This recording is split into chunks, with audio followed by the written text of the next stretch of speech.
ಏನೋ first come ಮಾಡಿದೆ ನಾನು ಅವ್ರು ಫೋನೇ ಮಾಡೋಕ್ಕಾಗಿದ್ದೀವಲ್ಲ ಮೊನ್ನೆ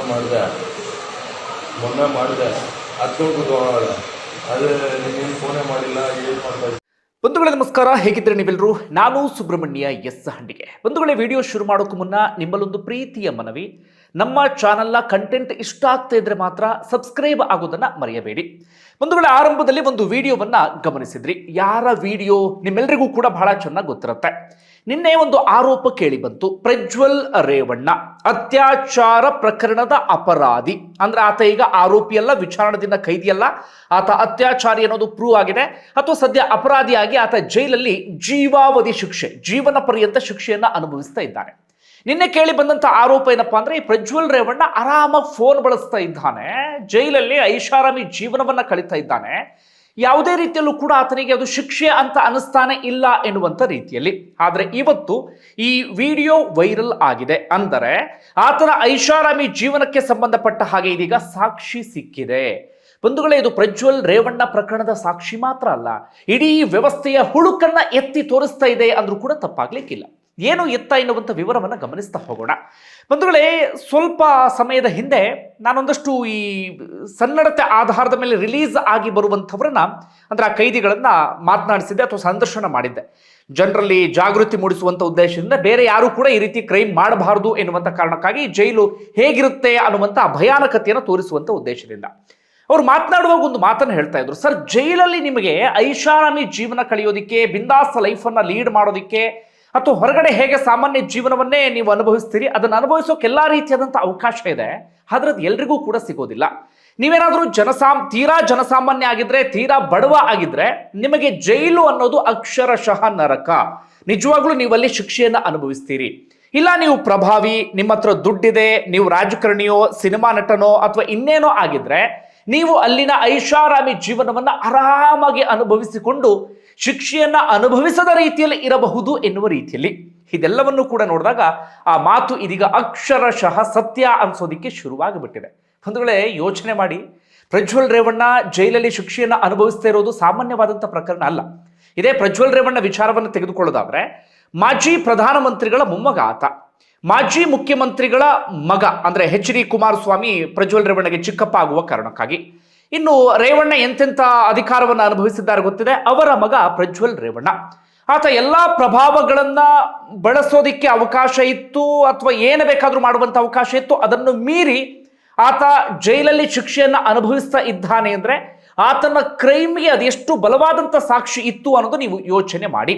ಅದು ಕೂಡ ಅಷ್ಟು ಗಂಭೀರವಾದಂಥ ಪ್ರಕರಣ ಆತನ ಮೇಲೆ ಕೇಳಿ ಬಂದಿರೋದು. ಇಂತಹ ಗಂಭೀರವಾದಂಥ ಪ್ರಕರಣದಲ್ಲಿ ಶಿಕ್ಷೆಯನ್ನ ಅನುಭವಿಸ್ತಾ ಇದ್ದಾನಲ್ಲ ಈತ, ಅದು ಕೂಡ ಜೀವಾವಧಿ ಶಿಕ್ಷೆ, ಜೀವನ ಪರ್ಯಂತ ಶಿಕ್ಷೆ. ಜೈಲಲ್ಲಿ ಈತ ಕಾಲ ಕಳೀತಿರುವಂಥ ಶೈಲಿಯನ್ನ ನೋಡಿ ಏನು ಹೇಳಬೇಕು ಅಂತ ಹೇಳಿ ನಮ್ಮ ವ್ಯವಸ್ಥೆಯ ಬಗ್ಗೆ ಅಂತ ಹೇಳಿ. ಅದರಲ್ಲೂ ಕೂಡ ಪರಪ್ಪನ ಅಗ್ರಹಾರಕ್ಕೆ ಸಂಬಂಧಪಟ್ಟ ಹಾಗೆ ಸಾಕಷ್ಟು ಆರೋಪಗಳೆಲ್ಲವೂ ಕೂಡ ಕೇಳಿ ಬರ್ತಾ ಇತ್ತು. ಅಲೋಕ್ ಕುಮಾರ್ ಅವರು ಬಂದ ಬಳಿಕ ನಾವು ಸಾಕಷ್ಟು ಬದಲಾವಣೆ ನಿರೀಕ್ಷೆ ಮಾಡ್ತಾ ಇದ್ವಿ, ಒಂದಷ್ಟು ಬದಲಾವಣೆಯೂ ಕೂಡ ಆಗಿತ್ತು. ನಾನು ಸ್ವತಃ ಅವರ ಸಂದರ್ಶನವನ್ನು ಕೂಡ ಮಾಡಿದ್ದೆ. ಅವರು ಕೂಡ ಮಾತನಾಡೋ ಸಂದರ್ಭದಲ್ಲಿ ಅದೇ ಮಾತನ್ನು ಹೇಳ್ತಾ ಇದ್ರು. ನಾವು ಬದಲಾವಣೆಗೆ ಸಾಕಷ್ಟು ಪ್ರಯತ್ನವನ್ನ ಪಡ್ತಾ ಇದ್ದೇವೆ. 100ರಲ್ಲಿ ನಿಮಗೆ 80% ಅಧಿಕಾರಿಗಳು ನಮಗೆ ಸಾಥ್ ಕೊಟ್ರೆ, ಇನ್ನು 20% ಅಧಿಕಾರಿಗಳು, ಎಲ್ಲರೂ ಕೂಡ ಮನುಷ್ಯರೇ ಅಲ್ವಾ, ಆಸೆ ಮತ್ತೊಂದು ಮಗದೊಂದು ಇದ್ದೇ ಇರುತ್ತೆ. ಆ 20% ಅಧಿಕಾರಿಗಳು ಈ ಹೊಲಸು ತಿನ್ನುವಂತ ಕಾರಣಕ್ಕಾಗಿ ನಮಗೆ ಸಂಪೂರ್ಣ ಕ್ಲೀನ್ ಮಾಡೋದಕ್ಕೆ ಸಾಧ್ಯ ಆಗ್ತಿಲ್ಲ ಅಂತ ಹೇಳಿ ಈಗಲೂ ಕೂಡ ಆಗ್ತಾ ಇರೋದು ಅದೇ. ಆ ಕಾರಣಕ್ಕಾಗಿಯೇ ಈ ವಿಡಿಯೋದಲ್ಲಿ ಏನೇನು ಪ್ರೂವ್ ಆಗ್ತಿದೆ ಹೇಳಿ. ಒಂದು, ಈತನ ಕೈಯಲ್ಲಿ ಒಳ್ಳೆ ಫೋನ್ ಬಂದಿದೆ, ಆರಾಮಾಗಿ ಮಾತಾಡ್ಕೊಂಡು ಕಾಲ ಕಳೀತಿದ್ದಾನೆ. ಜೊತೆಗೆ ಜೈಲಿನ ಅಧಿಕಾರಿಗಳಿಗೆ ಈತನಿಗೆ ಬಿಳಿ ಬಟ್ಟೆ ಧರಿಸು ಅಂತ ಹೇಳಿ ಸೂಚನೆ ಕೊಡುವಷ್ಟು ಧೈರ್ಯ ಇಲ್ಲ. ಈತ ಆರಾಮಾಗಿ ಕಲರ್ಫುಲ್ ಡ್ರೆಸ್ ಹಾಕೊಂಡು ಕಾಲವನ್ನ ಕಳೀತಾ ಇದ್ದಾನೆ. ಆರಾಮಾಗಿ ಯಾವುದೇ ಟೆನ್ಷನ್ ಕೂಡ ಇಲ್ಲದೆ ಓಡಾಡ್ತಿರುವ ರೀತಿಯಲ್ಲೂ ಕೂಡ ಕಾಣಿಸ್ತಾ ಇದೆ. ಇದು ಶಿಕ್ಷೆಯನ್ನ ಅನುಭವಿಸುವಂತ ರೀತಿಯ.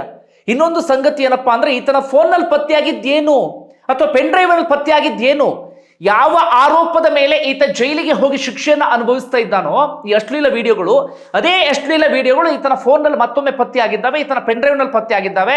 ಹಾಗೆ ಪೇಪರ್ ಕಟ್ಟಿಂಗ್ಸ್ಗಳು, ಈ ಅಶ್ಲೀಲ ಫೋಟೋಸ್ಗಳೆಲ್ಲೂ ಬರ್ತವಲ್ಲ, ಆ ಪೇಪರ್ ಕಟ್ಟಿಂಗ್ಸ್ಗಳೆಲ್ಲವೂ ಕೂಡ ಈತನ ಹಾಸಿಗೆಯ ಅಡಿಯಲ್ಲಿ ಪತ್ತೆ ಆಗಿಬಿಟ್ಟಿದ್ದಾವೆ. ಏನು ಎತ್ತ ಹಿಂಗ್ ರೈಡ್ ಆಯ್ತು, ಹಿಂಗ್ ಸಿಕ್ತು, ಒಂದಷ್ಟು ವಿವರವನ್ನ ಗಮನಿಸ್ತಾ ಹೋಗೋಣ. ಬಂಧುಗಳೇ, ಕೆಲ ದಿನಗಳ ಹಿಂದೆ 6ನೇ ತಾರೀಕು CCB ಅಧಿಕಾರಿಗಳು ಇದೇ ರೀತಿಯಾಗಿ ರೇಡ್ ಅನ್ನ ಮಾಡಿರ್ತಾರೆ.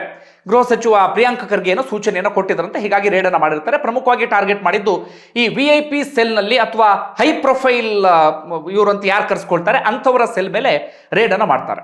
ದರ್ಶನ್ ಸೆಲ್ಲು, ಪವಿತ್ರ ಗೌಡ ಸೆಲ್ಲು ಎಲ್ಲ ಕಡೆಗಳಲ್ಲೂ ಕೂಡ ರೇಡ್ ಆಗಿತ್ತು. ಅವರ ಸೆಲ್ಗಳಲ್ಲಿ ಏನೂ ಕೂಡ ಸಿಕ್ಕಿಲ್ಲ. ಅದೇ ರೀತಿಯಾಗಿ ಪ್ರಜ್ವಲ್ ರೇವಣ್ಣ ಸೆಲ್ಲನ್ನು ಚೆಕ್ ಮಾಡಿದಾಗ ಅವತ್ತು ಕೂಡ ಏನೂ ಸಿಕ್ಕಿಲ್ಲ. ಅಂದರೆ ಅದರ ಅರ್ಥ ಏನು ಅಂದರೆ ಅವತ್ತು ಪ್ರಜ್ವಲ್ ರೇವಣ್ಣಗೆ ಇಂಥದ್ದೊಂದು ರೇಡ್ ಆಗುತ್ತೆ ಎನ್ನುವಂಥ ಸುಳಿವು ಅಥವಾ ಮುನ್ಸೂಚನೆಯನ್ನ ಜೈಲಿನ ಅಧಿಕಾರಿಗಳು ಮೊದಲೇ ಕೊಟ್ಟಿದ್ರು. ಆ ಕಾರಣಕ್ಕಾಗಿ ಪ್ರಜ್ವಲ್ ರೇವಣ್ಣ ಏನು ಮಾಡಿದ್ದ ಅಂತಂದ್ರೆ ಅವತ್ತು ಫೋನ್ ಇದ್ರೂ ಕೂಡ ಅದನ್ನೆಲ್ಲೋ ಬಚ್ಚಿಡುವಂಥ ಕೆಲಸವೋ ಅಥವಾ ಜೈಲಿನ ಅಧಿಕಾರಿಗಳ ಕೈಯಲ್ಲಿ ಕೊಟ್ಗೊಳಿಸುವಂಥ ಕೆಲಸವನ್ನ ಏನೋ ಮಾಡಿದ್ದ. ಹೀಗಾಗಿ ಏನೂ ಕೂಡ ಸಿಕ್ಕಿರಲಿಲ್ಲ. ಆದರೆ ಏನಾಗ್ಬಿಡ್ತು, ಮೊನ್ನೆ ಮತ್ತೊಮ್ಮೆ CCB ಅಧಿಕಾರಿಗಳು 100ಕ್ಕೂ ಹೆಚ್ಚು ಜನರ ತಂಡ ಮತ್ತೊಮ್ಮೆ ತೀವ್ರ ಶೋಧ ಕಾರ್ಯಾಚರಣೆಯನ್ನು ನಡೆಸ್ತಾರೆ. ಆಗ ಪ್ರಜ್ವಲ್ ರೇವಣ್ಣ ಸೆಲ್ನಲ್ಲಿ ಈ ನೀಲಿ ಬಣ್ಣದ ಆಂಡ್ರಾಯ್ಡ್ ಫೋನ್ ಪತ್ತೆ ಆಗುತ್ತೆ, ಒಂದು ವೈಟ್ ಚಾರ್ಜರ್ ಪತ್ತೆ ಆಗುತ್ತೆ, ಒಂದು ಪೆನ್ ಡ್ರೈವ್ ಪತ್ತೆ ಆಗುತ್ತೆ, ಒಂದು ನೋಟ್ ಬುಕ್ ಕೂಡ ಪತ್ತೆ ಆಗಿದೆ. ಆತನ ಜೊತೆಗೆ ಮತ್ತೊಬ್ಬ ಪ್ರತಾಪ್ ರೈ ಎನ್ನುವಂತ ಕೈದಿಯೂ ಕೂಡ ಇದ್ದಾನೆ. ಸಿಕ್ಕಿರುವಂತಹ ಮಾಹಿತಿಯ ಪ್ರಕಾರ ಪ್ರತಾಪ್ ರೈ ಈತನ ಕೆಲಸಕ್ಕೇನೋ ಆತನ ಸೆಲ್ನಲ್ಲಿ ಇರಿಸಲಾಗಿತ್ತಂತೆ. ಈತ VIP ಅಪರಾಧಿ ಅಲ್ವಾ, ಹೀಗಾಗಿ ಆತನ ಕೆಲಸವನ್ನ ಮಾಡ್ಕೊಂಡಿರು ಎನ್ನುವ ಕಾರಣಕ್ಕಾಗಿ ಆತನ ಬ್ಯಾರಕ್ ಒಳಗಡೆ ಇರಿಸಲಾಗಿತ್ತು ಎನ್ನುವಂತ ಮಾಹಿತಿಯೂ ಕೂಡ ಬರ್ತಾ ಇದೆ. ಒಟ್ಟಾರೆಯಾಗಿ ಫೋನ್, ಪೆನ್ ಡ್ರೈವ್ ಎಲ್ಲವನ್ನು ಕೂಡ ವಶಕ್ಕೆ ತೆಗೆದುಕೊಂಡ್ರು. ನಿನ್ನೆ ಅಧಿಕಾರಿಗಳು ಅದನ್ನ ಶೋಧಿಸೋಕೆ ಶುರು ಮಾಡಿಕೊಂಡ್ರು. ಅದರ ಒಳಗಡೆ ಏನಿದೆ ಏನು ಎತ್ತ ಅಂತೇಳಿ ಆ ಸಂದರ್ಭದಲ್ಲಿ ಪತ್ತೆ ಆಗಿದ್ದು ಆತನ ಫೋನ್ನಲ್ಲಿ ಅಶ್ಲೀಲ ವಿಡಿಯೋಗಳು. ಒನ್ಸ್ ಅಗೇನ್ ಅಶ್ಲೀಲ ವಿಡಿಯೋಗಳನ್ನ ಆತ ಡೌನ್ಲೋಡ್ ಮಾಡಿಟ್ಕೊಂಡಿದ್ದ. ಆತನ ಫೋನ್ನಲ್ಲಿ Netflix, Amazon Prime, YouTube, Facebook ಇದೆಲ್ಲವೂ ಕೂಡ ಇತ್ತು. ಅದೆಲ್ಲವನ್ನು ಕೂಡ ಆತ ಆರಾಮಾಗಿ ಬಳಸ್ತಾ ಇದ್ದ. ಆತನ ಪೆನ್ ಡ್ರೈವ್ ನಲ್ಲೂ ಕೂಡ ಅಶ್ಲೀಲ ವಿಡಿಯೋಗಳಿತ್ತು. ಆ ಪೆನ್ ಡ್ರೈವ್ ಅನ್ನ ಟಿವಿಗೆ ಹಾಕೊಂಡು ಅದರಲ್ಲಿ ನೋಡುವಂತ ಕೆಲಸವನ್ನ ಆತ ಮಾಡ್ತಾ ಇದ್ದಂತೆ. ನೋಟ್ಬುಕ್ ನಲ್ಲಿ ಒಂದಷ್ಟು ಕಾಂಟ್ಯಾಕ್ಟ್ ನಂಬರ್ ಅನ್ನ ಆತ ಬರೆದು ಇಟ್ಟುಕೊಂಡಿದ್ದ ಎನ್ನುವಂತ ಸಂಗತಿ ಈಗ ಗೊತ್ತಾಗ್ತಾ ಇದೆ. ಆತ ಆರಾಮಾಗಿ ಲೈಫನ್ನ ಲೀಡ್ ಮಾಡೋದಕ್ಕೆ ಏನೇನು ಬೇಕು ಎಲ್ಲವೂ ಕೂಡ ಆತನ ಬಳಿ ಇತ್ತು. ಜೊತೆಗೆ ಆತ ಇರೋದು VIP ಸೆಲ್ನಲ್ಲಿ. ನಾರ್ಮಲ್ ಸೆಲ್ಗಳ ರೀತಿಯಲ್ಲಿ ಗಿಜಿಗುಡೋದಿರೋದಿಲ್ಲ, ನಾರ್ಮಲ್ ಸೆಲ್ಗಳ ರೀತಿಯಲ್ಲಿ ಟಾರ್ಚರ್ ಅನ್ಸೋದೇನು ಇರೋದಿಲ್ಲ. ಶಾಂತವಾಗಿ ಆರಾಮಾಗಿ ಫೋನನ್ನು ಬಳಸ್ಕೊಂಡು ನೀಟಾಗಿ ಆತ ಲೈಫ್ ಲೀಡ್ ಮಾಡ್ತಾ ಇದ್ದ. ಹೊರಗಡೆಯಿಂದ ಊಟನೂ ಬರ್ತಿತ್ತು ಅಂತ ಒಂದಷ್ಟು ಇನ್ಫಾರ್ಮೇಶನ್ಗಳು ಬರ್ತಿದ್ದಾವೆ. ಎಷ್ಟು ಸತ್ಯನೋ ಏನೋ ಗೊತ್ತಿಲ್ಲ. ಇಷ್ಟು ಸಿಕ್ಬಿಟ್ರೆ ಆತನಿಗೆ ಇದನ್ನು ಶಿಕ್ಷೆ ಅಂತ ಏನಾದರೂ ಕರೆಯೋದಕ್ಕೆ ಸಾಧ್ಯವಾ? ಈ ರೀತಿಯಾಗಿ ಪ್ರಜ್ವಲ್ ರೇವಣ್ಣ ಆರಾಮಾಗಿ ಒಳಗಡೆ ಇದ್ದ. ಈಗ ನಿನ್ನೆ ಆತನ ವಿಚಾರಣೆ ನಡೆಸಲಾಯಿತು. ಫೋನ್ ಕೊಟ್ಟಿದ್ದು ಯಾರು ಏನು ಎತ್ತ ಅಂತೇಳಿ. ಆದರೆ ಆತನ ಜೊತೆಗಿದ್ದಂಥ ಪ್ರತಾಪ್ ರೈ ಹೇಳ್ತಿದ್ದಾನಂತೆ ಅದು ನನ್ನ ಫೋನ್, ಆದರೆ ಪ್ರಜ್ವಲ್ ರೇವಣ್ಣ ಆಗಾಗ ಬಳಸಿದ್ದಾನೆ ಅಂತ ಹೇಳಿ. ಅದು ಎಷ್ಟರ ಮಟ್ಟಿಗೆ ಸತ್ಯನೋ ಏನೋ ಗೊತ್ತಿಲ್ವಂತೆ. ಇನ್ನು ಈ ನೆಟ್ಫ್ಲಿಕ್ಸು, ಅಮೆಜಾನ್ ಪ್ರೈಮ್ ಎಲ್ಲದಕ್ಕೂ ಕೂಡ ಪಾಸ್ವರ್ಡ್ ಹಾಕಿ ಅದನ್ನು ಪ್ರೊಟೆಕ್ಟ್ ಮಾಡಿಟ್ಟಿದ್ರಂತೆ. ಹೀಗಾಗಿ ಪಾಸ್ವರ್ಡ್ ಅನ್ನ ಪ್ರಜ್ವಲ್ ರೇವಣ್ಣ ಇಲ್ಲಿವರೆಗೂ ಕೂಡ ಬಾಯಿ ಬಿಟ್ಟಿಲ್ಲ. ಹಾಗಾದ್ರೆ ಆತನಿಗೆ ಈ ಫೋನನ್ನು ಕೊಟ್ಟಿದ್ಯಾರು? ಫೋನ್ ಬಳಸೋದಕ್ಕೆ ನೆಟ್ವರ್ಕ್ ಹೇಗೆ ಸಿಗ್ತಾ ಇತ್ತು? ಈ ಅಮೆಜಾನ್ ಪ್ರೈಮು, ನೆಟ್ಫ್ಲಿಕ್ಸು ಇದನ್ನೆಲ್ಲ ಬಳಸೋದಕ್ಕೆ ಇಂಟರ್ನೆಟ್ ಸೌಲಭ್ಯ ಎಲ್ಲಿತ್ತು? ಇದು ಸಹಜವಾಗಿ ಮೂಡುವಂಥ ಪ್ರಶ್ನೆ. ಮೊದಲಿಗೆ ಆತನಿಗೆ ಫೋನ್ ಕೊಟ್ಟಿದ್ದು ಯಾರು? ಇದು ಬಹಳ ಸ್ಪಷ್ಟ. ಜೈಲಿನಲ್ಲಿ ಇರುವಂಥ ಅಧಿಕಾರಿಗಳೇ ಆತನಿಗೆ ಫೋನನ್ನು ಕೊಟ್ಟಿರ್ತಾರೆ. ಯಾವ ಕಾರಣಕ್ಕಾಗಿ? ದುಡ್ಡಿನ ಆಸೆಗೋಸ್ಕರ.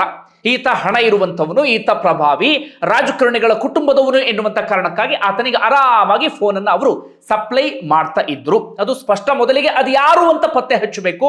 ಅವರ ವಿರುದ್ಧ ಅತ್ಯಂತ ಕಠಿಣವಾದಂಥ ಕ್ರಮ ಆಗಬೇಕು. ಇಲ್ಲ ಅಂತಾದ್ರೆ ಜೈಲಿನ ಕರ್ಮಕಾಂಡಗಳು ಹೀಗೆ ಮುಂದುವರಿತಾ ಹೋಗುತ್ತೆ.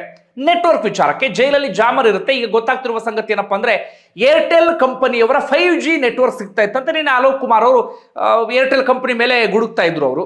ಅವರು ನಾವು ಸೂಚನೆ ಕೊಟ್ಟಿದ್ದೇವೆ ಇಲ್ಲಿ ನೆಟ್ವರ್ಕ್ ಸಿಗಬಾರ್ದು ಅಂತ ಹೇಳಿ, ಆದರೂ ಕೂಡ ಅವರು ಇಲ್ಲಿ ನೆಟ್ವರ್ಕ್ನ ವ್ಯವಸ್ಥೆಯನ್ನ ಮಾಡ್ತಿದ್ದಾರೆ ಎನ್ನುವ ರೀತಿಯಲ್ಲಿ. ಜೊತೆಗೆ ಆಂಧ್ರ ಪ್ರದೇಶದ ಮೂಲದ ಏರ್ಟೆಲ್ ಸಿಮ್ಗಳಂತೆ ಅವೆಲ್ಲವೂ ಕೂಡ.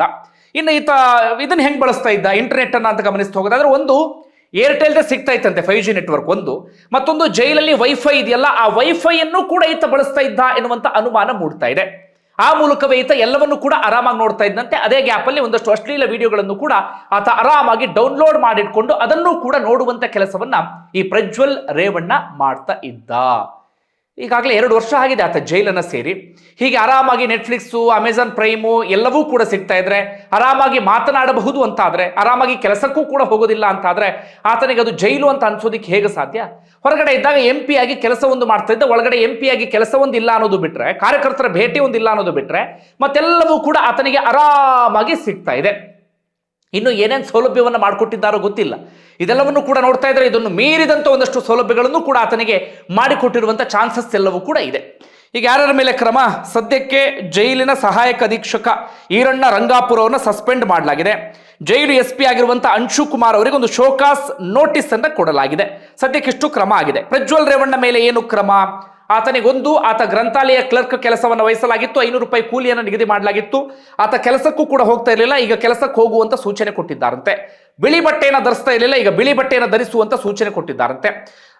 ಜೊತೆಗೆ ಇದು ನಾರ್ಮಲ್ ಸೆಲ್ಗೆ ಆತನನ್ನು ಶಿಫ್ಟ್ ಮಾಡಿದ್ದಾರೆ. VIP ಸೆಲ್ಲಿಂದ ಅಲ್ಲಿ 60 ವರ್ಷ ಮೇಲ್ಪಟ್ಟಂತ 20 ವೃದ್ಧ ಕೈದಿಗಳು ಇದ್ದಾರಂತೆ. ಅವರ ಜೊತೆಗೆ ಈಗ ಪ್ರಜ್ವಲ್ ರೇವಣ್ಣನನ್ನು ಬಿಟ್ಟಿದ್ದಾರೆ. ಇಲ್ಲಿವರೆಗೆ ಆತ VIP ಸೆಲ್ನಲ್ಲಿ ಆರಾಮಾಗಿ ಓಡಾಡಿಕೊಂಡು ಇದ್ದ. ಸದ್ಯಕ್ಕೆ ಪ್ರಜ್ವಲ್ ರೇವಣ್ಣ ವಿರುದ್ಧ ಇಷ್ಟು ಕ್ರಮ ಆಗಿದೆ. ಯಾಕಂದ್ರೆ ಈಗಾಗಲೇ ಶಿಕ್ಷೆಯನ್ನು ಅನುಭವಿಸುತ್ತಿದ್ದಾನೆ. ಅದನ್ನು ಮೀರಿ ಆತನಿಗೆ ಶಿಕ್ಷೆಯನ್ನ ಏನು ಕೊಡೋದಿಕ್ಕೆ ಸಾಧ್ಯ? ಇನ್ನೊಂದು ಆತನ ಮೇಲೆ ಪ್ರಕರಣದ ವಿಚಾರಕ್ಕೆ ಬರೋದಾದ್ರೆ ಒಟ್ಟು 4 ಕೇಸ್ ಆತನ ಮೇಲೆ. ಒಂದು ಮನೆಗೆಲಸದ ಮಹಿಳೆಗೆ ಸಂಬಂಧಪಟ್ಟಾಗ ಆ ಕೇಸ್ನಲ್ಲಿ ಆತನಿಗೆ ಸದ್ಯ ಶಿಕ್ಷೆ ಪ್ರಕಟ ಆಗಿ ಜೀವಾವಧಿ ಶಿಕ್ಷೆಯನ್ನು ಅನುಭವಿಸ್ತಾ ಇರೋದು. ಆ ಕೇಸ್ನಲ್ಲಿ ಆ ಮನೆಗೆಲಸದ ಮಹಿಳೆ ಇವರೆಷ್ಟು ದೊಡ್ಡ ಕುಟುಂಬದವರು ಅಂತ ಗೊತ್ತಿದ್ದು ಕೂಡ ಗಟ್ಟಿಯಾಗಿ ನಿಂತಂತ ಕಾರಣಕ್ಕಾಗಿ ಶಿಕ್ಷೆ ಆಗಿದೆ. ನೋಡಿ, ಅವ್ರದೆಲ್ಲ ಅಷ್ಟೆಲ್ಲ ಕಷ್ಟಪಟ್ಟು ಗಟ್ಟಿಯಾಗಿ ನಿಂತ್ಕೊಂಡು ಶಿಕ್ಷೆಯನ್ನು ಕೊಡಿಸೋಲ್ಲ ಯಶಸ್ವಿ ಆದ್ರು.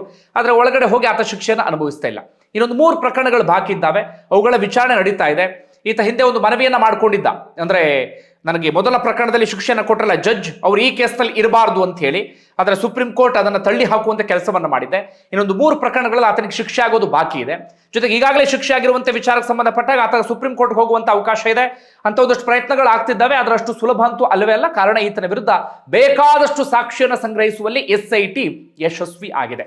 ಇದು ಬಿಡಿ, ಪ್ರಜ್ವಲ್ ರೇವಣ್ಣ ಅವ್ರದೆಲ್ಲ ವಿಚಾರಕ್ಕೆ ಸಂಬಂಧಪಟ್ಟಾಗ ಅದರ ಆಚೆಗೆ ಕಾಡುವಂತ ಪ್ರಶ್ನೆ ಅದೇ, ಯಾಕೆ ಪರಪ್ಪನ ಅಗ್ರಹಾರವನ್ನು ಸರಿ ಮಾಡೋದಕ್ಕೆ ಸಾಧ್ಯ ಆಗ್ತಾ ಇಲ್ಲ?